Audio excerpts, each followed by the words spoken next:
بسم اللہ الرحمن الرحیم۔ ناظرین، مدینہ منورہ کے مسلمانوں کو جب یہ خبر ملی کہ اللہ کے رسول مکہ معظمہ سے ہجرت کر کے مدینہ منورہ کی طرف چل پڑے ہیں تو وہ بے چین ہو گئے۔ انتظار کرنا ان کے لیے مشکل ہو گیا۔ روزانہ صبح سویرے اپنے گھروں سے نکل پڑتے اور ہرا کے مقام تک آ جاتے جو مدینہ منورہ کے باہر ایک پتھریلی زمین ہے۔ جب دوپہر ہو جاتی اور دھوپ میں تیزی آ جاتی تو مایوس ہو کر واپس لوٹ آتے۔ پھر ایک دن ایسا ہوا، مدینہ منورہ کے لوگ گھروں سے مقام ہرا تک آئے۔ جب کافی دیر ہو گئی اور دھوپ میں تیزی آ گئی تو وہ پھر واپس لوٹنے لگے۔ ایسے میں ایک یہودی ہرا کے ایک اونچے ٹیلے پر چڑھا۔ اسے مکہ کی طرف سے کچھ سفید لباس والے آتے دکھائی دیے۔ اس قافلے سے اٹھنے والی گرد سے نکل کر جب نبی اکرم صلی اللہ علیہ وسلم واضح طور پر نظر آئے تو وہ یہودی پکار اٹھا، اے گروہ عرب، جن کا تمہیں انتظار تھا وہ لوگ آ گئے۔ یہ الفاظ سنتے ہی مسلمان واپس دوڑے اور ہرا کے مقام پر پہنچ گئے۔ انہوں نے نبی اکرم صلی اللہ علیہ وسلم اور ان کے ساتھیوں کو ایک درخت کے سائے تلے آرام کرتے پایا۔ ناظرین، ایک روایت میں ہے کہ 500 سے کچھ زائد انصاریوں نے آپ صلی اللہ علیہ وسلم کا استقبال کیا۔ وہاں سے چل کر حضور صلی اللہ علیہ وسلم قباء تشریف لائے۔ اس روز پیر کا دن تھا۔ آپ صلی اللہ علیہ وسلم نے قبیلہ بنی عمر بن عوف کے ایک شخص کلثوم بن ماتم رضی اللہ تعالی عنہ کے گھر قیام فرمایا۔ بنی عمر کا یہ گھرانہ قبیلہ اوس میں سے تھا۔ ان کے بارے میں روایت ملتی ہے کہ آپ صلی اللہ علیہ وسلم کے مدینہ منورہ تشریف لانے سے پہلے ہی مسلمان ہو گئے تھے۔ قباء میں حضور صلی اللہ علیہ وسلم نے ایک مسجد کی بنیاد رکھی۔ اس کا نام مسجد قباء رکھا گیا۔ قباء سے آپ صلی اللہ علیہ وسلم مدینہ منورہ پہنچے۔ جو ہی آپ کی آمد کی خبر مسلمانوں کو پہنچی، ان کی خوشی کی انتہا نہ رہی۔ حضرت برا رضی اللہ تعالیٰ عنہ فرماتے ہیں کہ میں نے مدینہ والوں کو نبی اکرم صلی اللہ علیہ وسلم کی آمد پر جتنا خوش دیکھا اتنا کسی اور موقع پر نہیں دیکھا۔ سب لوگ آپ صلی اللہ علیہ وسلم کے راستے میں دونوں طرف آ کھڑے ہوئے اور عورتیں چھتوں پر چڑھ گئیں تاکہ آپ کی آمد کا منظر دیکھ سکیں۔ عورتیں اور بچے خوشی میں یہ اشعار پڑھنے لگے، طلع البدر علینا من ثنیات الوداع وجب الشکر علینا ما دعا للہ داع ایھا المبعوث فینا جئت بالامر المطاع۔ 14ویں رات کا چاند ہم پر طلوع ہوا ہے۔ جب تک اللہ تعالیٰ کو پکارنے والا اس سرزمین پر باقی ہے، ہم پر اس نعمت کا شکر ادا کرنا واجب ہے۔ اے آنے والے شخص جو ہم میں پیغمبر بنا کر بھیجے گئے ہیں، آپ ایسے احکامات لے کر آئے ہیں جن کی پیروی اور اطاعت واجب ہے۔ ناظرین، راستے میں ایک جگہ حضور صلی اللہ علیہ وسلم بیٹھ گئے۔ حضرت ابوبکر صدیق رضی اللہ تعالیٰ عنہ حضور صلی اللہ علیہ وسلم کے پاس کھڑے ہو گئے۔ حضرت ابوبکر صدیق رضی اللہ تعالیٰ عنہ پر بڑھاپے کے آثار ظاہر ہونا شروع ہو چکے تھے، جبکہ نبی اکرم صلی اللہ علیہ وسلم جوان نظر آتے تھے۔ حضور صلی اللہ علیہ وسلم کے بال سیاہ تھے، اگرچہ آپ صلی اللہ علیہ وسلم عمر میں حضرت ابوبکر صدیق رضی اللہ تعالیٰ عنہ سے 2 سال بڑے تھے۔ اب ہوا یہ کہ جن لوگوں نے پہلے آپ صلی اللہ علیہ وسلم کو نہیں دیکھا تھا، انہوں نے حضرت ابوبکر صدیق رضی اللہ تعالیٰ عنہ کے بارے میں خیال کیا کہ اللہ کے رسول یہ ہیں، اور کرمجوشی سے ان سے ملنے لگے۔ یہ بات حضرت ابوبکر صدیق رضی اللہ تعالیٰ عنہ نے فوراً محسوس کر لی۔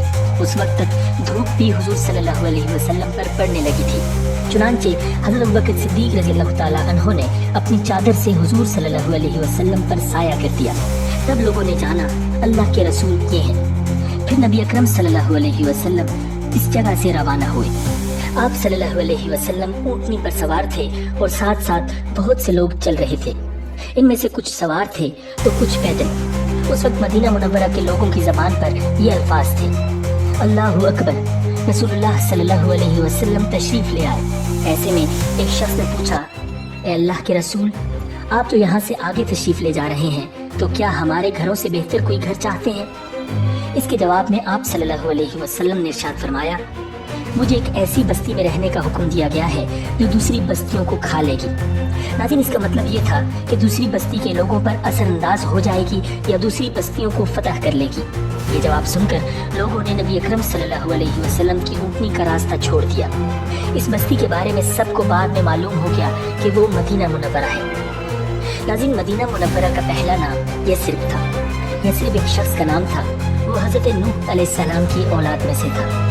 مدینہ منورہ میں نبی اکرم صلی اللہ علیہ وسلم کی آمد جمعہ کی روز ہوئی، چنانچہ اس روز پہلا جمعہ پڑھایا گیا۔ جمعہ کی یہ پہلی نماز مدینہ منورہ کے محلے بنی سالم میں ادا کی گئی۔ جس مسجد میں آپ نے جمعہ ادا کیا اب اس مسجد کو مسجد جمعہ کہا جاتا ہے۔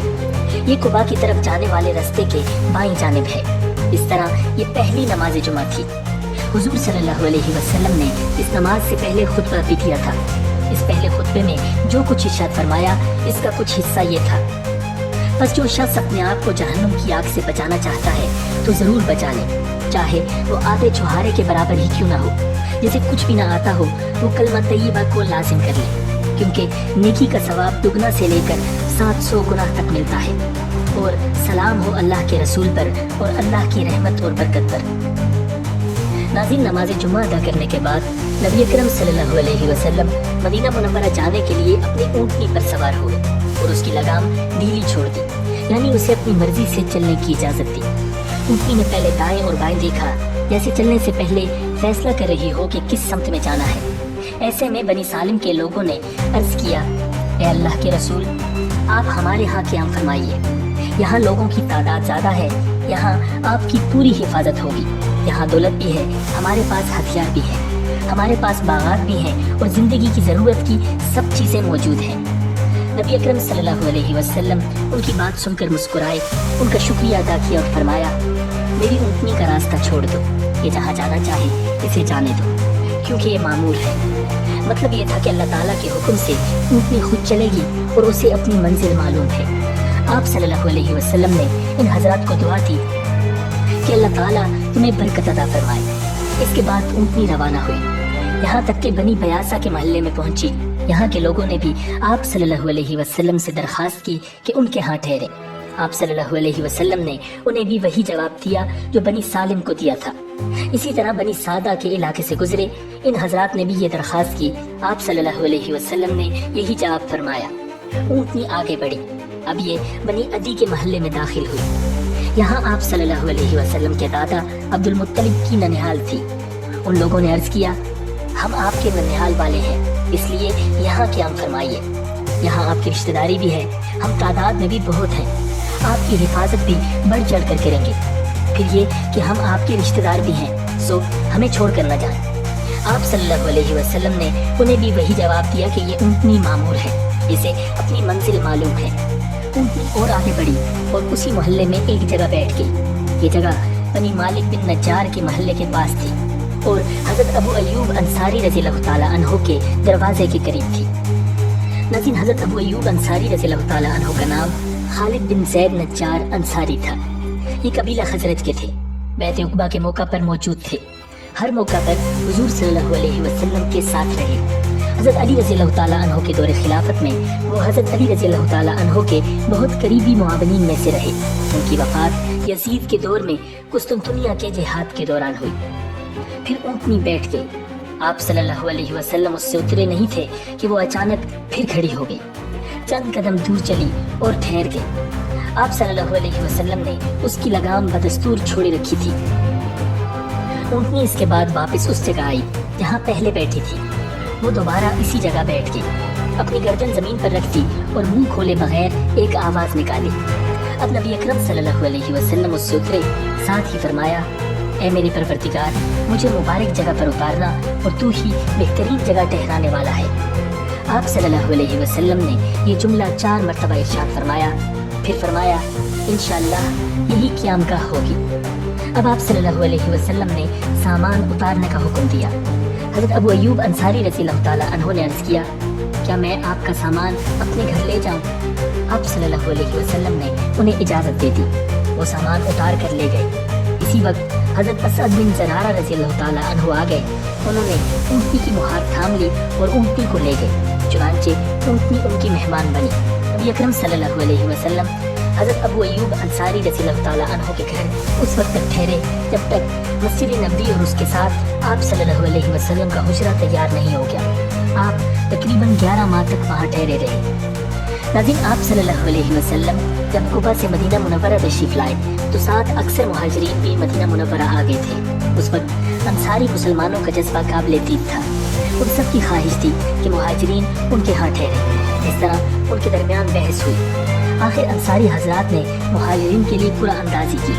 اس طرح جو مہاجر جس انصاری کے حصے میں آئے وہ انہی کے ہاں ٹھہرے۔ انصاری مسلمانوں نے انہیں نہ صرف اپنے گھروں میں ٹھہرایا بلکہ ان پر اپنا مال اور دولت بھی خرچ کیا۔ مہاجرین کی آمد سے پہلے انصاری مسلمان ایک جگہ باجماعت نماز ادا کیا کرتے تھے۔ حضرت اسد بن زرارہ رضی اللہ تعالیٰ عنہ انہیں نماز پڑھاتے تھے۔ جب آپ صلی اللہ علیہ وسلم تشریف لائے تو سب سے پہلے مسجد بنانے کی فکر ہوئی۔ آپ صلی اللہ علیہ وسلم اپنی اونٹنی پر سوار ہوئے اور اس کی لگام ڈھیلی چھوڑ دی۔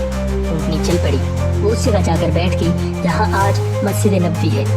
اونٹنی کے بیٹھنے پر آپ صلی اللہ علیہ وسلم نے ارشاد فرمایا، بس مسجد اس جگہ بنے گی۔ اس کے بعد آپ صلی اللہ علیہ وسلم نے اسد بن زرارہ رضی اللہ تعالیٰ عنہ سے فرمایا، تم یہ جگہ مسجد کے لیے فروخت کر دو۔ ناظرین، وہ جگہ دراصل دو یتیم بچوں سہل اور سہیل کی تھی اور اسد بن زرارہ رضی اللہ تعالیٰ عنہ ان کے سرپرست تھے۔ یہ روایت بھی آئی ہے کہ ان کے سرپرست معاذ بن افرا رضی اللہ تعالیٰ عنہ تھے۔ آپ صلی اللہ علیہ وسلم کی بات سن کر حضرت ابو ایوب انصاری رضی اللہ تعالیٰ عنہ نے عرض کیا، آپ یہ زمین لے لیں، میں اس کی قیمت ان دونوں کو ادا کر دیتا ہوں۔ آپ صلی اللہ علیہ وسلم نے اس سے انکار فرمایا اور 10 دینار میں زمین کا وہ ٹکڑا خرید لیا۔ یہ قیمت حضرت ابوبکر صدیق رضی اللہ تعالیٰ عنہ کے مال سے ادا کی گئی۔ زمین کی خرید کے بعد آپ صلی اللہ علیہ وسلم نے مسجد کی تعمیر شروع کرنے کا ارادہ فرمایا۔ اینٹیں بنانے کا حکم دیا، پھر گارا تیار کیا گیا۔ آپ صلی اللہ علیہ وسلم نے اپنے دست مبارک سے پہلے اینٹ رکھی، پھر حضور صلی اللہ علیہ وسلم نے عام مسلمانوں کو حکم فرمایا، اب پتھر لگانا شروع کر دو۔ مسلمان پتھروں سے بنیادیں بھرنے لگے۔ بنیادیں تقریباً 3 ہاتھ یعنی 4.5 فٹ گہری تھی۔ اس کے لیے اینٹوں کی تعمیر اٹھائی گئی۔ دونوں جانب پتھروں کی دیواریں بنا کر کھجور کی ٹہنیوں کی چھت بنائی گئی اور کھجور کے تنوں کے ستون بنائے گئے۔ دیواروں کی اونچائی انسانی قد کے برابر تھی۔ ناظرین، ان حالات میں کچھ انصاری مسلمانوں نے کچھ مال جمع کیا۔ وہ مال آپ صلی اللہ علیہ وسلم کے پاس لائے اور عرض کیا، اللہ کے رسول، اس مال سے مسجد بنائیے اور اس کو آراستہ کیجیے، ہم کب تک چھپر کے نیچے نماز پڑھیں گے؟ اس پر حضور صلی اللہ علیہ وسلم نے ارشاد فرمایا، مجھے مسجدوں کو سجانے کا حکم نہیں دیا گیا۔ اسی سلسلے میں ایک اور حدیث کے الفاظ یہ ہیں، قیامت قائم ہونے کی ایک نشانی یہ ہے کہ لوگ مسجدوں میں آرائش اور زیبائش کرنے لگیں گے، جیسے یہود اور نصارہ اپنے کلیساؤں اور گرجوں میں زیب و زینت کرتے ہیں۔ مسجد نبوی کی چھت کھجور کی چھال اور پتوں کی تھی، اس پر تھوڑی سی مٹی تھی۔ جب بارش ہوتی تو پانی اندر ٹپکتا، یہ پانی مٹی ملا ہوتا تھا، اس سے مسجد کے اندر کیچڑ ہو جاتا۔ یہ بات محسوس کر کے صحابہ کرام رضی اللہ تعالیٰ عنہم نے عرض کیا، یا رسول اللہ، اگر آپ حکم دیں تو چھت پر زیادہ مٹی بچھا دی جائے تاکہ اس میں سے پانی نہ رسے، مسجد میں نہ ٹپکے۔ آپ صلی اللہ علیہ وسلم نے ارشاد فرمایا، نہیں، یوں ہی رہنے دو۔ ناظرین، مسجد کی تعمیر کے کام میں تمام مہاجرین اور انصار صحابہ نے ساتھ حصہ لیا، یہاں تک کہ خود حضور نبی اکرم صلی اللہ علیہ وسلم نے بھی اپنے ہاتھوں سے کام کیا۔ آپ صلی اللہ علیہ وسلم اپنی چادر میں اینٹیں بھر بھر کر لاتے، یہاں تک کہ سینہ مبارک غبار آلود ہو جاتا۔ صحابہ کرام رضی اللہ تعالیٰ عنہ نے نبی اکرم صلی اللہ علیہ وسلم کو اینٹیں اٹھاتے دیکھا تو وہ اور زیادہ جانفشانی سے اینٹیں ڈھونے لگے۔ ایک موقع پر آپ صلی اللہ علیہ وسلم نے دیکھا کہ باقی صحابہ تو ایک ایک پتھر اٹھا کر لا رہے ہیں اور حضرت عمار بن یاسر رضی اللہ تعالیٰ عنہ 2 پتھر اٹھا کر لا رہے تھے، تو ان سے پوچھا، عمار، تم بھی اپنے ساتھیوں کی طرح ایک ایک پتھر کیوں نہیں لاتے؟ انہوں نے عرض کیا، اس لیے کہ میں اللہ تعالیٰ سے زیادہ اجر و ثواب چاہتا ہوں۔ مسجد کی تعمیر کے بعد حضور صلی اللہ علیہ وسلم اس میں 5 ماہ تک بیت المقدس کی طرف منہ کر کے نمازیں پڑھتے رہے۔ اس کے بعد اللہ تعالیٰ کے حکم سے قبلے کا رخ بیت اللہ کی طرف ہو گیا۔ پھر جب مسلمان زیادہ ہو گئے تو نبی اکرم صلی اللہ علیہ وسلم نے مسجد کو وسیع کرنے کا ارادہ فرمایا۔ مسجد کے ساتھ زمین کا ایک ٹکڑا حضرت عثمان غنی رضی اللہ تعالیٰ عنہ کا تھا۔ یہ ٹکڑا انہوں نے ایک یہودی سے خریدا تھا۔ جب حضرت عثمان رضی اللہ تعالیٰ عنہ کو معلوم ہوا کہ حضور صلی اللہ علیہ وسلم مسجد کو وسیع کرنا چاہتے ہیں تو انہوں نے عرض کیا، اے اللہ کے رسول، آپ مجھ سے زمین کا یہ ٹکڑا جنت کے ایک مکان کے بدلے میں خرید لیں۔ چنانچہ نبی اکرم صلی اللہ علیہ وسلم نے زمین کا وہ ٹکڑا ان سے لے لیا۔ مسجد نبوی کے بارے میں آپ صلی اللہ علیہ وسلم نے ارشاد فرمایا، اگر میری یہ مسجد صنعاء کے مقام تک بھی بن جائے، یعنی اتنی وسیع ہو جائے، تو بھی یہ میری مسجد ہی رہے گی، یعنی مسجد نبوی ہی رہے گی۔ اس سے ظاہر ہو رہا ہے کہ آپ نے مسجد نبوی کی وسیع ہونے کی اطلاع پہلے ہی دے دی تھی، اور ہوا بھی یہی۔